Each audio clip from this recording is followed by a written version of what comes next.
ये सबसे चालाक पंखों वाला प्राणी है जिसे मैंने देखा है। ये स्पष्ट रूप से खुद पर छींटे नहीं पड़ा, फिर भी जानबूझकर तीर को बगल में छुपा लिया, जैसे तीर से मारा गया हो, और पानी में गिर गया। जैसे ही क्षेत्र में आतंक मचाने वाले ड्रैगन को सफलतापूर्वक मार दिया गया, गांव वाले तुरंत उत्साहपूर्वक जश्न मनाने लगे। राक्षस शिकारी ने भी कार्य को सफलतापूर्वक पूरा कर लिया और 2 बोरियां सोना लेकर गाँव छोड़ दिया। लेकिन जैसे ही वह गया, ड्रैगन पानी में डूबकर तेजी से उसके पीछे चला गया। जब वह 10,80,000 कदम दूर पहुंचा, तब ड्रैगन ने अपने छोटे सर को पानी से बाहर निकाला और इस समय शिकारी को कोई जानकारी नहीं थी। वो सोने के ढेर के साथ खुशी मना रहा था, जबकि अगले ही पल बुरी ड्रैगन पीछे से उड़कर आ गई। पर उसने न तो कोई हमला किया, बल्कि एक छोटे पालतू जानवर की तरह मालिक के चारों ओर चक्कर लगाने लगी। असल में ये दोनों चालाक व्यक्ति एक साथ थे। उनका मकसद था लूडो खेलकर उनका पैसा ठगना। पंखों वाले ड्रैगन की शानदार परफॉर्मेंस के लिए इनाम देने के लिए उसने एक 8 टन की भुनी हुई पूरी भेड़ की योजना बनाई। लेकिन जब उसने अपनी तलवार पर आग पत्थर रगड़कर पाने के लिए बहुत कोशिश की, पर वह नीचे के सूखे घास को जला नहीं सका। भूखे ड्रैगन से अब यह सहन न हो सका और उसने अचानक एक अग्निधारा उगल दी।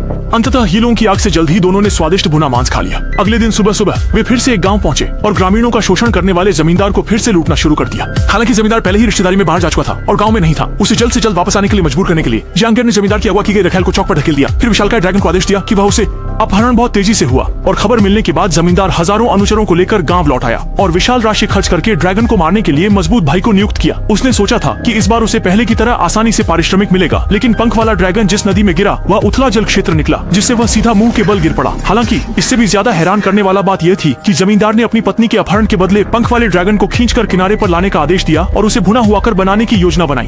देखते ही कि एक समूह डंडे लेकर उसकी ओर दौड़ रहा है। डर के मारे पौराणिक पंख वाला ड्रैगन और देर नहीं कर सका, खड़ा हुआ और हजारों मीटर ऊंचाई पर उड़ गया। पौराणिक ड्रैगन की मौत तुरंत ही जमींदार को यह चाल समझा गई। जैसे ही मजबूत आदमी 2 बोरियों में सोना लेकर भागने की तैयारी कर रहा था, जमींदार ने तुरंत ही छोटी सेना के साथ उसे घेर लिया। सौभाग्य से संकट के पल में पंखों वाला ड्रैगन अचानक वापस आ गया और कुछ लोगों को पकड़कर ऊंचाई की ओर उड़ा ले गया। चलो कहते हैं इस बार मैं पैसे इकट्ठा करता हूँ और तुम मर सकते हो।